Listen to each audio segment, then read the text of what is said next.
Tilapia মাছ এটা তো আমরা অনেকভাবেই খেয়েছি, কিন্তু আজকের রেসিপিটা যেভাবে করেছি এভাবে যদি একবার করেন তাহলে বারবার করতে ইচ্ছে করবে। এভাবে আমি প্রথমবার করেছি, কিন্তু এত স্বাদ হয়েছে যে আপনাদের সাথে শেয়ার করতে চলে এলাম। আসসালামু আলাইকুম, সবাই কেমন আছেন? আলহামদুলিল্লাহ আমরা ভালো আছি।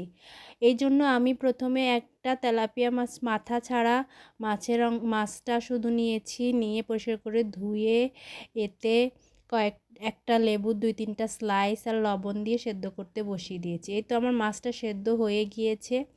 এখন এটার পানিটা ছাড়িয়ে মাছটাকে নিয়ে মাছটাকে একটু খুঁটে নিব, কাটা ছাড়িয়ে নিব আর কি। এরপর কড়াইতে তেল দিয়ে পেঁয়াজ কুচি দিয়ে পেঁয়াজ কুচিটাকে লাল করে ভেজে নিব। ভেজে নিয়ে এতে পরিমাণ মতো পানি অ্যাড করে দিব। পানিটা অ্যাড করে এরপর আমি এতে দিয়ে দিব রসুন বাটা, আদা বাটা, জিরা বাটা।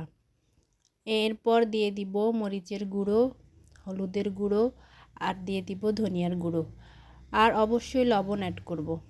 এই উপাদানগুলো দিয়ে আমি প্রথমে এটাকে কষিয়ে নিব।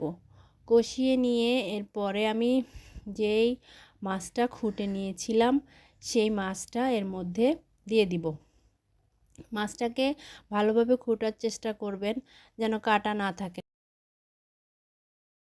কাটা থাকলে কিন্তু পরে বাচ্চারা খেতে গেলে সমস্যা হয়ে যায়। এই তো আমি মাছগুলো দিয়ে দিলাম। এখন এই মশলাটার সাথে মাছগুলো ভালো করে নেড়ে চেড়ে একটু কষিয়ে নিব। এই মাছগুলো কষিয়ে নিয়ে তারপরে আমি এতে কিছুটা পানি অ্যাড করে দিব। কিন্তু দেখেন আমি যে মাছটা খুঁটে নিয়েছি এতে কিন্তু অনেকটা মাছ হয়েছে। আপনারা যদি আরও বেশি মাছ নেন তাহলে কিন্তু আরও বেশি হবে। আমি তো একটা মাছের করে খুব আফসোস করছিলাম যে কেন একটা মাছের করলাম, আরও বেশি করা উচিত ছিল। যাই হোক, কথা বলতে বলতে কিন্তু মাছে আমি পানিও দিয়ে দিয়েছি এবং সেটা প্রায় হয়েও এসেছে। এখন আমি একটু নেড়ে চেড়ে অপেক্ষা করব একটু ঝোলটা শুকিয়ে আসার জন্য। এ পর্যায়ে আমি দিয়ে দিব একটু ধনেপাতা। ধনেপাতাটা দিয়ে তারপরে যদি আপনি এভাবে খেতে চান তাতেও এটা স্বাদ লাগে। কিন্তু যদি আপনি মনে করেন যে না একটু শুকনো শুকনো খাবো, আমি যেভাবে করেছি সেভাবে, তাহলে একটু ভালোভাবে গায়ের পানিটা শুকিয়ে নিলেই হয়ে যাবে। এই তো আমি আর একটু নেড়ে চেড়ে গায়ের পানিটা শুকিয়ে নিব।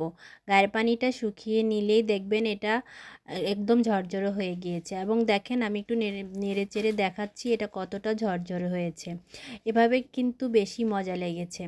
যাই হোক, আমি কিন্তু চুলার আঁচটা বন্ধ করে দিয়েছি। আমার বাসায় আমার বাচ্চারা এবং আমি সবাই কিন্তু এটা মজা করে খেয়েছি। আপনারাও চাইলে এভাবে তেলাপিয়া মাছটা রান্না করা ট্রাই করতে পারেন। আমার মাছ রান্নাটা কিন্তু হয়ে গিয়েছে। দেখুন এটা দেখতে যেমন হয়েছে খেতেও কিন্তু দারুণ হয়েছে। আজ তাহলে এই পর্যন্তই। সবাই ভালো থাকবেন, সুস্থ থাকবেন। আসসালামু আলাইকুম। আল্লাহ হাফেজ।